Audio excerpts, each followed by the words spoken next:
Hi guys. I'm back using this camera. There's some technical difficulties with the other camera, but by next week I should be back using the good camera again. So today I went to go see Inside Out, the new Pixar film from the people who did WALL-E and Incredibles and all those good animated films. This film chronicles the emotions that happen inside an 11-year-old girl. Like, inside her head are, like, these different emotions, and they work this console that, like, makes her go about her day. I had really high hopes going into this movie, because it's Pixar. They've only done, like, 3 shitty movies over the past, like, 10 years. This one wasn't the greatest. I didn't hate it. It's definitely good. It's just, I've seen such high caliber quality of, even animated shows right now are, like, good. I just wasn't as impressed with this as I thought I was going to be. Maybe I had too high expectations for it, and it just couldn't reach. It just felt like there was a lot of wasted potential in this. So basically, the story is the family moves to a new house away from, like, Minnesota. They move to San Francisco, or I think it's San Francisco, the Golden Gate Bridge. I'm not good with my geography. And, like, when they're there, the girl gets sad. She gets sad because the emotion sadness starts touching memories and infecting them and making them sad. But Joy is kind of like this overbearing kind of character who every moment of the person head, the girl whose head she's living in, have to be perfect, have to be filled with joy. The opening of the movie establishes that Joy has a very strong connection with this person who she's living inside, like the person whose head she's living inside of. I forget what her name is right now, because it didn't really focus on the human characters, it focused more on the emotions. I think her name was, like, Riley, that was her name. Her name was Riley. Like, Joy has, like, a deep, strong connection to Riley and wants her to always be happy. And, like, her character arc over the course of this movie is that she has to let Riley feel other things, that there can't be joy without sadness, and all this, like, there can't just be one single solitary emotion. And what bugged me is I felt like that was shoehorned in, like, very forcefully. That's one of my main gripes with this film, is that plot was really shoehorned in. My second gripe with the film was, okay, if you wanna, like, I like what they were doing, and how, like, everything we feel is due to, like, this group of people, this group of emotions working inside our head. I like that, and, like, in order to make you feel a certain way, they'll, like, play old memories of, like, things that happened. I like that. I thought it was a very interesting idea. Like, the world they built was very interesting. It's just that the reason why Riley gets upset is kind of not that big of a deal. Now, I've never experienced moving to a new place growing up, but I just kind of thought that there'd be, like, a more hard-hitting reason for Riley to be upset. Like, I thought, oh, she's going to be going through puberty, that's going to be why she's acting the way she's acting, but no, she just moved to a new place, and it's not that great, like, at the first day. Like, I think the movie takes place over the course of 2 days, and she, like, gets all pissy and, like, oh, because 2 days didn't go very well. I think what they should have done, because things are getting so bad, like, inside her head, that all of her, like, core morals are disappearing. Like, the core memories inside your mind from the control center where the core memories are, from those there's these different things that make up your personality, like your goofiness, your family, your favorite sport, things like that. And because she moved to this new place, all those are disappearing. And now they do a pretty good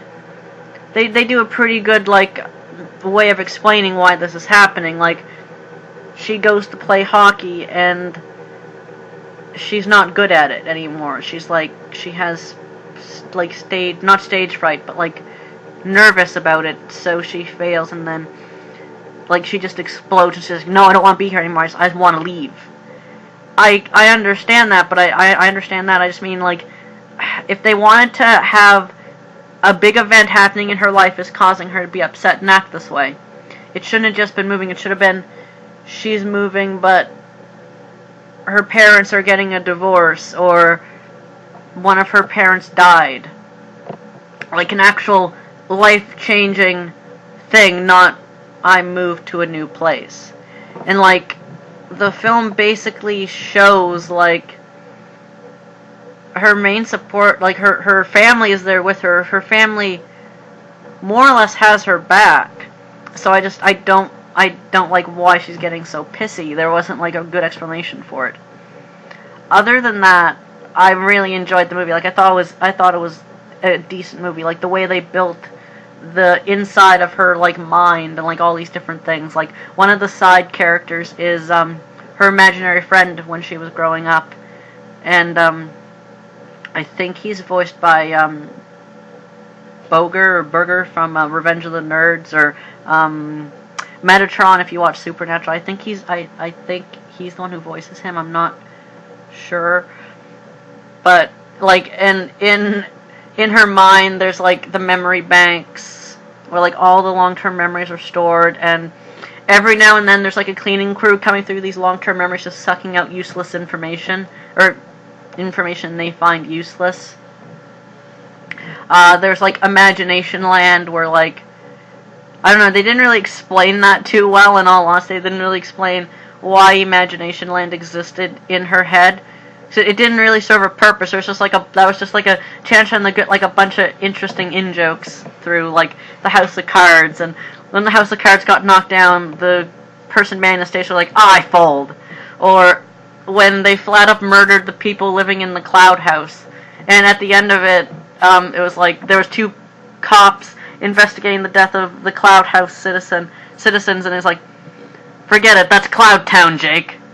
Like, just, it felt like it was a chance to get like a bunch of jokes, and it didn't really explain how that shit was useful. Like, it didn't show like, because of these things that makes her creative. Like Movieville, where like a bunch of like things from movies are and how they influence her. It didn't really show anything like that. Like, it didn't explain how this imagination place affects her on the outside. The subconscious was interesting. Like, all of her fears live down there. That was an interesting idea. Her dreams are like basically a movie studio. That was really interesting. Like how the dream company is like, oh, she had a bad day today. She cried in school, and she quit the hockey team. We have a lot of material to work with tonight, folks. Just make the story and let's get it over with. And, like, I thought that was really interesting, like how they use like the material from what happened in your day to like make your dreams. I thought that was like really interesting. And then there's someone in the command center up in your head monitoring your dreams. I don't quite understand that part, but I think this was a good movie. I think it could have benefited more from everything being explained through one story or the other. Like, okay, everything in her head explains something that's going on outside. Like, I think I just don't like how they did half and half, where like there's some things that are explained in her head and some things that are just there for reasons. That was what bugged me about the movie. but the voice acting was good. Amy Poehler voices Joy. She's always fun. She's a very good voice actress. I will give her that. Like, very good. I can't remember what her name is. The woman who played Phyllis on the American version of The Office. She plays Sadness. Can't remember who plays Disgust. I think it might be the woman who played Kelly, and Bill Hader plays Fear, and the Lewis Black plays Anger. The voice acting was fun. Like, I liked Lewis Black, and like just how he screams his entire way through the role. It was fun. I don't know who played the mother or the father or any of the other voice cast. I think they're all like lower key actors, but it was decent. I would suggest going to this for like cheap seats or something. I wouldn't suggest paying full price for it. Like, if you're expecting some like really inessential explanation, you're not really gonna get it. It kind of falls flat in that area. Like, everything you see in the trailers is what you would really get from this movie. There's no like extra explanation for things. Like, that's why WALL-E was so good, because the trailers didn't really show a lot of what was happening. Like, it showed, if I remember correctly, it showed him on Earth cleaning up and him meeting the robot. But like, you got this whole other like with the people and with like how humanity's become like lazy and self-dependent on other things. Like, that was really cool. That was a cool little thing with WALL-E. My only complaint with WALL-E was like when he died and came back to life through the power of love. That was cheesy, but it was a good movie. But this one just nah. No. Like, go see it on cheap seats. That's the best thing I could recommend for this movie, is seeing it on cheap seats. Like, or go see Jurassic World if you haven't seen Jurassic World yet. I have a review of that up. That was a good movie. I like that more than most people did. And that's not just me being nostalgic, because I think the other ones are god-awful. The other ones have real problems. Most of the problems in Jurassic World can be chalked up to we're making fun of ourselves. I'm on a tangent. Trailers. I'm going to do trailers, and I'm going to do final thoughts on Inside Out. So, trailers, Hotel Transylvania 2. I didn't see the first one. I'm probably not going to see that one, but I don't know. It looks harmless. That's all I'm really going to say. It looks harmless. Zootopia. This is a teaser. I didn't watch this teaser when it was circulating around, because I'm like, if it's anything like The Good Dinosaur or The Last Dinosaur or whatever, it's not going to be anything spectacular. Unlike The Good Dinosaur teaser, though, which I also got, which was, I don't know. Zootopia looks interesting. I don't know. It explains the universe, I guess. And I don't know. Maybe the fox is the main character. I don't know. But Peanuts was the only other thing I got. But I got a full trailer, and in all honesty, I like the Peanuts Christmas special. I like the Great Pumpkin special. I'm hoping this is going to be a good movie. I don't know. The plot just seems boring and pointless, in all honesty. It's Charlie Brown. He wants to become a better person, like a more confident person, because a new girl moves to wherever the fuck they live. But like, what made the trailer really good was like, Won't Get Fooled Again was playing in the background of the trailer, and like, it kept on building until like it got to the very end of the song.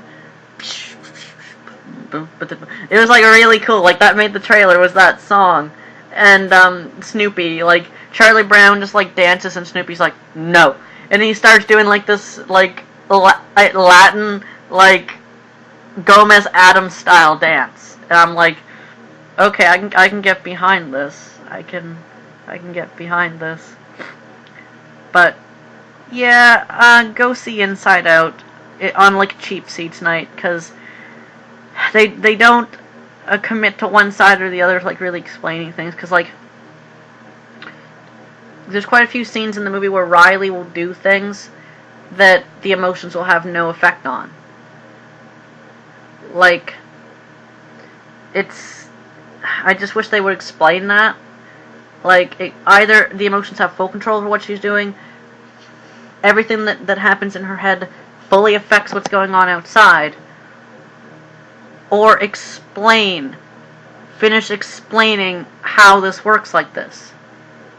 And they didn't do that. My only other thing was that, like I said, the Joy story arc was really forced. Like, there was quite a few times where she was just being like a bitch to Sadness for like no reason. Like when Sadness was touching the memories, and now she's like, "Oh God, stop doing that! You're wrecking them. You're infecting them with your sadness. Just stop that." And then when they were trying to get back to head command, and the train of thought, they were on the train of thought, and it crashed. And they're like, "Oh, let's just take one of these pipes back up to Central Command." And Joy was like, "You can't come with me, Sadness, because you're infecting the memories. Get away."